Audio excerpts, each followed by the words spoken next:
नमस्कार मित्रांनो, मी विजय कदम आपल्या सर्वांचं एज्युकेटिव्ह इंडिया ग्रुपमध्ये स्वागत करीत आहे. तर आजच्या इतिहासाच्या लेक्चरमध्ये आपण बघणार आहोत गव्हर्नर ऑफ बेंगॉल. पण गव्हर्नर ऑफ बेंगॉल बघण्यापूर्वी आपल्याला माहिती पाहिजे गव्हर्नर, त्याच्यानंतर गव्हर्नर जनरल ऑफ बेंगॉल आला, त्याच्यानंतर गव्हर्नर जनरल ऑफ इंडिया आला, त्याच्यानंतर व्हॉइसरॉय हे पद आलं आणि त्याच्यानंतर आलं ते पुन्हा एकदा गव्हर्नर जनरल ऑफ इंडिया आलं. तर ही जी प्रोसेस आहे, ही जी गव्हर्नर ते गव्हर्नर जनरल ऑफ इंडियापर्यंतच्या या ठिकाणी कार्यकाळ कोणाचा किती काय होता त्या सर्वांच्या बाबतीमध्ये आपण माहिती बघणार आहोत वन बाय वन. ठीक आहे, तर चला आपण चालू करूया. तत्पूर्वी आजपर्यंत झालेले सर्व लेक्चरची लिंक खाली डिस्क्रिप्शन बॉक्समध्ये मी देईल. इतिहासाची असेल, राज्यशास्त्र असेल, अर्थशास्त्र असेल आणि करंटच्या बाबतीमध्ये पण सर्व लेक्चर्स तुम्हाला खाली पाहायला भेटतील. आणि एज्युकेटिव्ह इंडिया ग्रुपचे टेलिग्राम चॅनल जॉईन करा. महत्त्वाचे लेक्चर्स वगैरे आहे त्याच्या लिंक आणि नोट्स ज्या आहेत करंट अफेअरच्या मी इथं अपलोड करत आहे. तर चला आपण वन बाय वन मुद्दे चालू करूया. पहिला मुद्दा इथं जो आहे तो आहे सुरुवातीला बंगालचा गव्हर्नर हे पद तयार करण्यात आलेलं होतं. आता हे बंगालचा गव्हर्नर जे पद तयार केलेलं होतं त्यावेळेला पहिला बंगालचा गव्हर्नर कोण असा प्रश्न विचारला जातो. तर पहिला बंगालचा गव्हर्नर कोण होता, तर रॉबर्ट क्लाइव्ह जो होता तो पहिला बंगालचा गव्हर्नर होता. हा सर्वात महत्त्वाचा मुद्दा आहे, माहिती असणं गरजेचंच आहे. इथं जे मी मुद्दे काढलेले आहेत ना, हे खूप सर्वात महत्त्वाचे मुद्दे आहेत, त्यामुळे व्यवस्थित लक्ष द्या आणि नोट डाऊन पण करून घ्या. म्हणजे रॉबर्ट क्लाइव्ह आपल्याला कळलं की पहिला बंगालचा काय होता, तर गव्हर्नर होता. दुसरा मुद्दा जो आहे, बंगालचा शेवटचा गव्हर्नर कोण होता, तर वॉरेन हेस्टिंग हा बंगालचा शेवटचा लास्टचा काय होता, तर गव्हर्नर होता.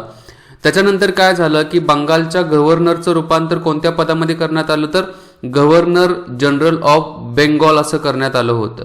आता वॉरेन हेस्टिंगच पहिला व्यक्ती होता की जो बंगालचा पहिला गव्हर्नर जनरल ऑफ बेंगॉल असा होता. म्हणजे first governor general of Bengal कोण होता, तर वॉरेन हेस्टिंग होता. ठीक आहे, आणि शेवटचा गव्हर्नर जनरल कोण होता, तर विल्यम बेंटिक जो होते ते शेवटचा गव्हर्नर जनरल विल्यम बेंटिक होता, गव्हर्नर जनरल ऑफ बेंगॉल. त्याच्यानंतर त्या पदाचं रूपांतर कशामध्ये करण्यात आलं होतं, तर गव्हर्नर जनरल ऑफ इंडिया या पदामध्ये रूपांतर केलं. आता या पदामध्ये रूपांतर केल्यानंतर पहिला गव्हर्नर जनरल ऑफ इंडिया कोण होता, विल्यम बेंटिक जो होता तो पहिला गव्हर्नर जनरल ऑफ इंडिया होता. आणि शेवटचा गव्हर्नर जनरल ऑफ इंडिया कोण होता, तर जो लॉर्ड कॅनिन जो होता, हा लॉर्ड कॅनिन हा शेवटचा गव्हर्नर जनरल ऑफ इंडिया होता. त्याच्यानंतर 1858 राणीचा जाहीरनामा आला.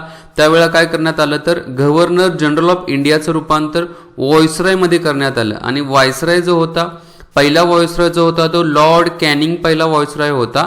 आणि शेवटचा व्हॉइसरॉय 1947 पर्यंत होता तो माउंट बॅटन हा शेवटचा व्हॉइसरॉय होता. त्याच्यानंतर काय करण्यात आलं, व्हॉइसरॉयचं भारत स्वातंत्र्य झाल्यानंतर व्हॉइसरॉयचं रूपांतर काय करण्यात आलं, तर गव्हर्नर जनरल ऑफ इंडियामध्ये पुन्हा करण्यात आलं. मग गव्हर्नर जनरल ऑफ इंडियामध्ये रूपांतर केल्यानंतर पहिला गव्हर्नर जनरल ऑफ इंडिया कोण होता, तर माउंट बॅटन होता. आणि शेवटचा गव्हर्नर जनरल ऑफ इंडिया कोण होता, तर सी राजगोपालाचारी. आणि सी राजगोपालाचारी यांच्याविषयी आणखी एक माहिती असून दे की हे भारताचे पहिले गव्हर्नर जनरल ऑफ इंडिया होते. इथंपर्यंत तुम्हाला सगळ्या गोष्टी व्यवस्थित समजलेल्या असतील. पुन्हा मी रिवाईज करतो बघा, कारण हे मुद्दे ह्याच्यामध्ये खूप जम्बलिंग होतं मुलांचं, म्हणजे समजत नाहीये कोण काय होतं ते. पुन्हा एकदा मी सांगतो बघा, बंगालचा गव्हर्नर पहिला रॉबर्ट क्लाइव्ह, शेवटचा वॉरेन हेस्टिंग होता. ठीक आहे, त्याच्यानंतर गव्हर्नर जनरल ऑफ बेंगॉल पहिला वॉरेन हेस्टिंग, शेवटचा विल्यम बेंटिक होता. गव्हर्नर जनरल ऑफ इंडिया जो होता पहिला विल्यम बेंटिक होता, शेवटचा लॉर्ड कॅनिंग होता. व्हॉइसरॉय पहिला कोण होता, कॅनिन पहिला व्हॉइसरॉय होता. आणि शेवटचा माउंट बॅटन व्हॉइसरॉय होता. आणि पहिला गव्हर्नर जनरल ऑफ इंडिया कोण होता, तर माउंट बॅटन भारत स्वातंत्र्य झाल्यानंतर. आणि पहिला गव्हर्नर जनरल ऑफ इंडिया आणि भारतीय कोण होता, सी राजगोपालाचारी. पण ते काय झालं, तर शेवटचे गव्हर्नर जनरल होते. त्याच्यानंतर आपली घटना आल्यानंतर आपल्याला माहिती आहे मग राष्ट्रपती वगैरे पद निर्माण झालेलं होतं. अशा पद्धतीने काय आहे, तर गव्हर्नर ऑफ बेंगॉल पासून ते गव्हर्नर जनरल ऑफ इंडियापर्यंतचा काय आहे, तर असा एकदम डिस्क्रिप्टिव्हली प्रवास आहे. हा प्रवास व्यवस्थित लक्षात ठेवा. आता आपण बघणार आहोत की गव्हर्नर ऑफ बेंगॉल जो आहे, बंगालचा जो गव्हर्नर आहे त्याच्या संदर्भात टू द पॉइंट मुद्दे, फक्त महत्त्वाचेच मुद्दे मी घेणार आहे. आता पहिला जो होता रॉबर्ट क्लाइव्ह हा काय होता, तर बंगालचा पहिला गव्हर्नर होता. रॉबर्ट क्लाइव्हच्या बाबतीमध्ये काय माहिती देण्यात आलेली आहे की रॉबर्ट क्लाइव्ह जो आहे हा 1757 ते 1760 पर्यंत पहिल्यांदा बंगालचा गव्हर्नर झाला. त्याच्यानंतर 1765 ते 1767 सेकंड टाइम दुसरा त्याचा कार्यकाळ होता बंगालचा गव्हर्नर बनण्याच्या संदर्भात. आता 1757 ते 1760 याच्यानंतर तो पुन्हा एकदा ब्रिटनला गेला. ब्रिटनला गेल्यानंतर ज्या वेळेला 1764 मध्ये प्लासीचं युद्ध झालं, याचं बक्सारचं युद्ध झालं. बक्सारचं युद्ध झाल्यानंतर भारतावरती ब्रिटिशांचं बऱ्यापैकी म्हणजे बंगालच्या भागामध्ये तर बऱ्यापैकी वर्चस्व निर्माण झालं होतं. आणि त्यावेळेला मग रॉबर्ट क्लाइव्हला रितसर पद्धतीने बंगालचा गव्हर्नर म्हणून नियुक्त केलं होतं 1765 ते 1767. आता रॉबर्ट क्लाइव्हने काय केलं होतं तर दुहेरी सरकार स्थापन केलेलं होतं बंगालमध्ये. आता हे दुहेरी सरकार म्हणजे काय, त्या बंगालच्या भागामधले राजा असतील त्याचबरोबर कंपनीचं पण सरकार, असं दुहेरी सरकार स्थापन केलं होतं फौजारी दिवाणी संदर्भातलं. आणि 1765 पासून 1772 पर्यंत या दुहेरी सरकारचा काय होता तर कार्यकाळ होता बंगालच्या भागामध्ये. हे झालं रॉबर्ट क्लाइव्हच्या बाबतीमध्ये. रॉबर्ट क्लाइव्ह नंतर दुसरा गव्हर्नर कोण आलेला होता तर वानिस्टार्ड असं म्हटलं जात होतं. हा वानिस्टार्ड जो आहे याचा कार्यकाळ 1760 पासून 1765 पर्यंत होता. आणि याच्या कार्यकाळामध्ये एकच महत्वाचं झालेलं होतं ते म्हणजे बक्सारचं युद्ध झालेलं होतं. आणि बक्सारचं युद्ध 1764 मध्ये झालेलं. त्याच्यानंतर 1 वर्ष वानिस्टार्ड होता आणि त्याच्या जागी परत कोण आला होता रॉबर्ट क्लाइव्ह आलेला होता दुसऱ्या टर्मसाठी. तिसरा जो बंगालचा गव्हर्नर जो होता तर कार्टियर होता बंगालचा गव्हर्नर. त्याचा कार्यकाळ 1769 ते 1772 पर्यंत होता. 1767 ते 69 पर्यंतचा कोण होता अजून सापडलेला नाही. मी सर्च केला, तुम्हाला जर सापडला 1767 1769 पर्यंत कोण बंगालचा गव्हर्नर होता तर मला खाली कमेंट बॉक्समध्ये सांगा. मी सर्च केला पाहिजे पण काही भेटलं नाहीये.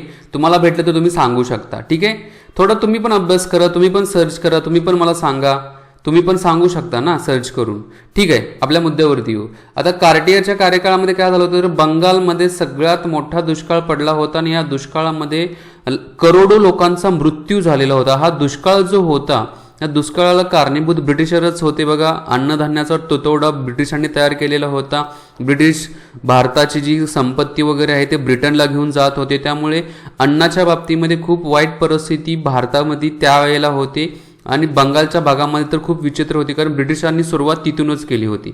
ज्यावेळेस 1770 मध्ये दुष्काळ पडला होता त्यावेळेला तोपर्यंत तरी ईस्ट इंडिया कंपनीचं वर्चस्व भारतावरती होतं. ईस्ट इंडिया कंपनी म्हटलं ना 1600 मध्ये ईस्ट इंडिया कंपनीची स्थापना झालेली होती.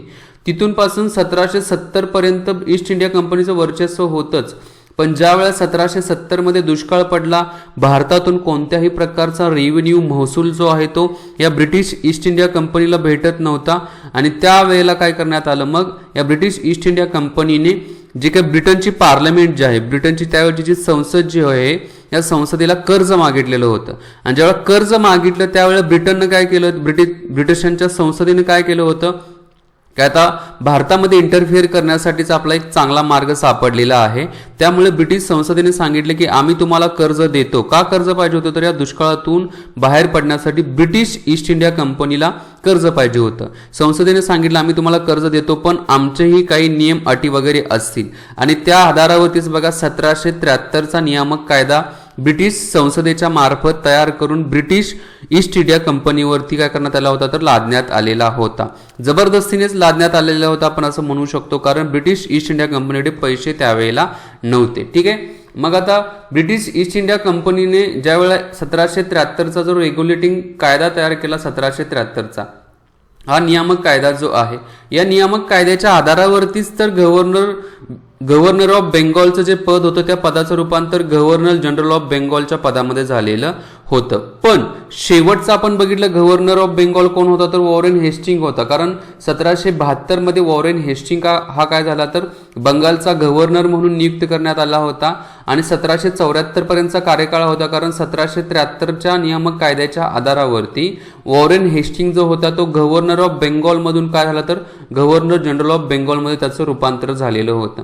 आणि याच कार्यकाळामध्ये म्हणजे बंगालचा गव्हर्नर असताना वॉरेन हेस्टिंगच्या मार्फत काय केलं होतं तर जी रॉबर्ट क्लाइव्हच्या मार्फत जी दुहेरी पद्धत जी चालू केलेली होती ती वॉरेन हेस्टिंगच्या मार्फत बरखास्त करण्यात आलेली होती. ठीक आहे, तर अशा पद्धतीने आपण समजून घेतलं की गव्हर्नर ऑफ बेंगॉल जे आहे या गव्हर्नर ऑफ बेंगॉलच्या बाबतीमधील आपण माहिती घेतलेली आहे. पुन्हा एकदा सिक्वेन्स मी सांगतो इथं. गव्हर्नर ऑफ बेंगॉल पहिला रॉबर्ट क्लाइव्ह होता, त्याच्यानंतर वानिस्टार्ड आला होता, त्याच्यानंतर पुन्हा एकदा रॉबर्ट क्लाइव्हच आलेला होता, तिसऱ्या नंबरला आपण म्हणू. त्याच्यानंतर चौथ्या नंबरला कार्टियर आला होता 1769 ते 1772 मध्ये. त्याच्यानंतर आला होता ते कोण होतं तर वॉरेन हेस्टिंग होता 1772 ते 1774 पर्यंत गव्हर्नर ऑफ बेंगॉल. आणि त्याच्यानंतर 1773च्या रेग्युलेटिंग ऍक्टनुसार 1774 मध्ये गव्हर्नर ऑफ बेंगॉलचं रूपांतर गव्हर्नर जनरल ऑफ बेंगॉलमध्ये करण्यात आलं होतं. आणि ज्या वेळेला वॉरेन हेस्टिंग बंगालचा गव्हर्नर होता त्यावेळेला त्याच्या मार्फत काय करण्यात आलं होतं तर दुहेरी पद्धत जी होती कुणाच्या मार्फत लागू केलेली, ही दुहेरी पद्धत रॉबर्ट क्लाइव्हच्या मार्फत लागू केलेली, ती काय केली होती तर बरखास्त करण्यात आली होती वॉरेन हेस्टिंगच्या मार्फत. आता नेक्स्ट लेक्चर आपण बघणार आहोत, त्याच्यामध्ये वॉरेन हेस्टिंगनंच आपली सुरुवात होणार आहे, कारण पहिला गव्हर्नर जनरल ऑफ बेंगॉल जो आहे तो कोण आहे तर वॉरेन हेस्टिंग आहे. आता या वॉरेन हेस्टिंगच्या कार्यकाळामध्ये त्यावेळेला काय झालं होतं म्हणजे मी म्हणेन 1774 नंतर 1774 ते 1786 पर्यंत 85-86 पर्यंत काय होतं तर वॉरेन हेस्टिंग होता. त्यावेळेला काय झालेलं होतं त्याच्याविषयी टू द पॉइंट मुद्दे मी म्हणतो, फक्त महत्त्वाचेच मुद्दे मी सांगणार आहेत नेक्स्ट लेक्चरला. ठीक आहे, मी तर थांबतो. व्हिडिओ आवडले असेल लाईक शेअर सबस्क्राईब नक्कीच करा मित्रांनो. जय हिंद, जय महाराष्ट्र, जय भारत, वंदे मातरम.